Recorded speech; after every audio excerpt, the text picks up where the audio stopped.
bagaimana ada yang mau pukul saya tapi nggak bisa-bisa. Ada anak muda.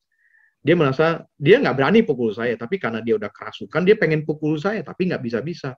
Saya lihat dia pegangin terus tangannya. Saya tanya setelah dia dilepasin, selesai dia udah pulih, saya tanya, kenapa kamu tadi kok pegang-pegang tangan? Iya, saya pengen banget lo pukul tangan, pukul Kahenggi mukanya, saya pengen banget katanya pukul.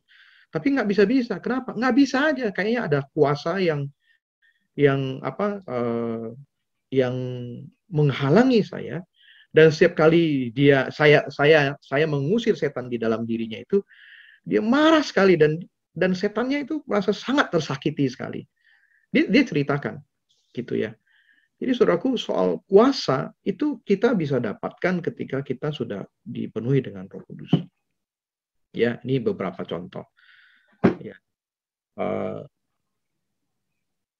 Makanya saya yakin bagaimana ketika kita menerima Roh Kudus, kita punya confidence, sebuah keyakinan dalam diri kita punya guidance, kita bisa dengar suara Tuhan, ya, dan kemudian kita bisa menerima kuasa, ya.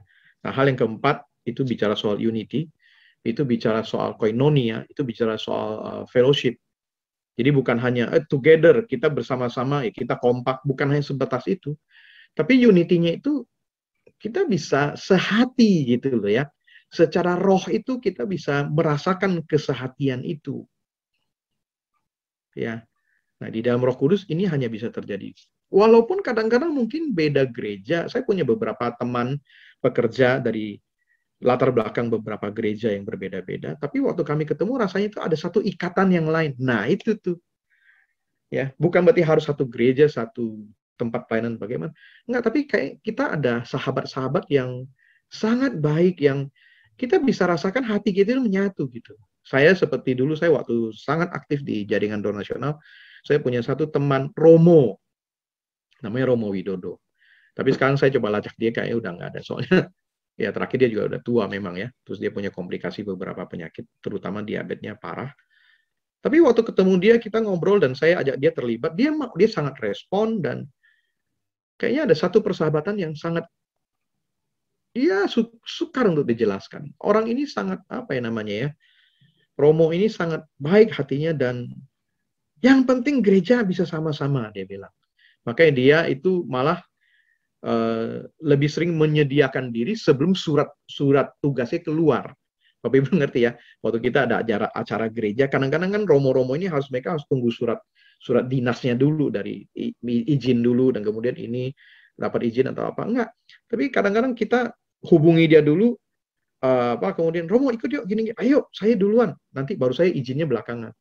Ya itulah.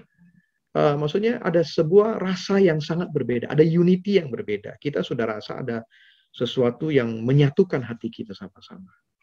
Ya, oke, ini yang keempat, dan yang terakhir ada purity, kemurnian. Ya, ini bisa terjadi karena di dalam Roh Kudus itu membersihkan kita, memurnikan kita, Bapak Ibu. Ya, jadi ini ya itu tadi menghasilkan self confidence. Kenapa? Karena di dalam Roh Kudus, karena kalau kita hidup menyerah kepada Roh Kudus, kita hidup taat kepada pimpinan Roh Kudus, ini akan membuat kita itu bisa menjalani hidup dalam kemurnian. Ketika kita mungkin pikiran kita ngawur, ketika ada pikiran jahat muncul, tapi kemudian kita cepat kita tahu bahwa itu mendukakan Roh Kudus, kita tahu bahwa itu menyakiti hati Tuhan. Kita cepat minta ampun, kita cepat berdoa, saudaraku, supaya itu dibersihkan. Nah, itu akan menolong kita untuk menjalani hidup yang murni di hadapan Tuhan. Ya, kira-kira seperti itu. Jadi 5 dampak ini akan ada dalam kehidupan kita ketika kita menerima, ya ini, baptisan Roh Kudus, menerima Roh Kudus. Ya ini istilah-istilah yang sebenarnya sama. Pengalamannya sama, tapi ya itu istilahnya ya beda-beda, tapi sebenarnya sama. Ya, buat saya pribadi itu sama. Karena ketika Roh Kudus hadir dalam kehidupan kita, ya 5 hal ini bisa terjadi di dalam kehidupan kita.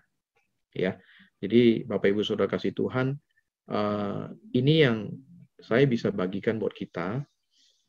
Jadi kalau di dalam materi soal pengurapan, soal kuasa Roh Kudus, soal dipenuhi Roh Kudus, Saya pikir selama saya menjalani kehidupan saya di dalam Tuhan, saya sangat percaya, walaupun kadang-kadang kita nggak tahu pasti ya langkah-langkah di depannya seperti apa.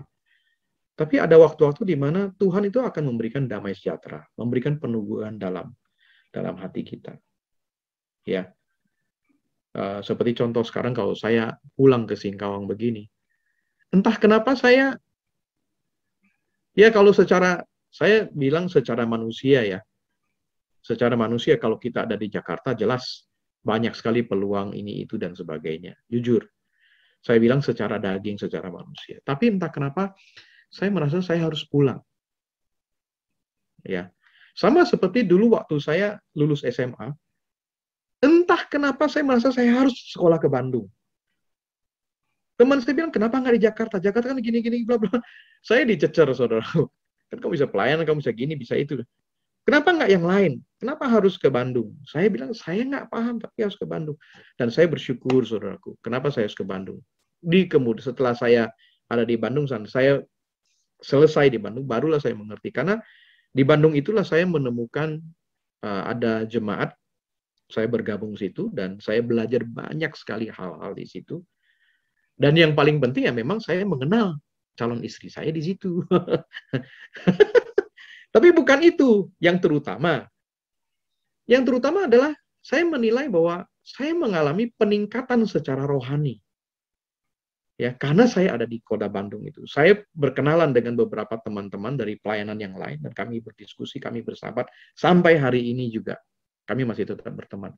Jadi saya merasa perjalanan saya ke Bandung itu adalah salah satu fase penting dalam pertumbuhan kerohanian saya. Ya, yang tidak akan saya sesali. Ya, bukan karena ketemu istri saya, ya, tapi karena ya itu tadi ada satu fase di mana saya merasa kerohanian saya meningkat pada waktu saya ada di kota itu. Dan tiba-tiba ketika saya selesai, saya justru rencana tinggal di Bandung, tapi tiba-tiba Bapak Gembala saya dari Jakarta datang, kemudian dibilang, kamu harus ke Jakarta. Dan pada waktu bilang kamu harus ke Jakarta, tiba-tiba, ya saya akan ke Jakarta. Saudaraku. Ya udah saya tiba-tiba langsung beberes dan ya udah begitu aja saya langsung pindah ke Jakarta tanpa tahu saya akan kerja apa, saya ngapain. Tapi saya merasa di dalam hati saya ya itulah yang harus saya lakukan. Ya itu kadang-kadang terjadi begitu aja Bapak Ibu. Ya, saya mendedikasikan hidup saya untuk saya mengikuti apa kata Tuhan.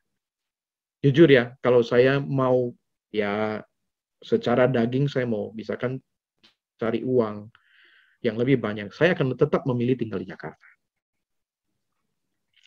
Ya. Tapi di dalam hati kecil saya tahu bahwa ya inilah yang Tuhan mau.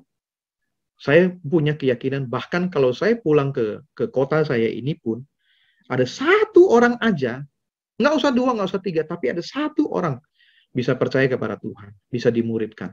Saya pikir itu jauh lebih berharga dari apapun. Ya, dan sekarang saya sedang berdoa buat itu. Ya, jadi Bapak Ibu, ya beginilah, ya saya hanya percaya bahwa hidup saya serahkan kepada Tuhan.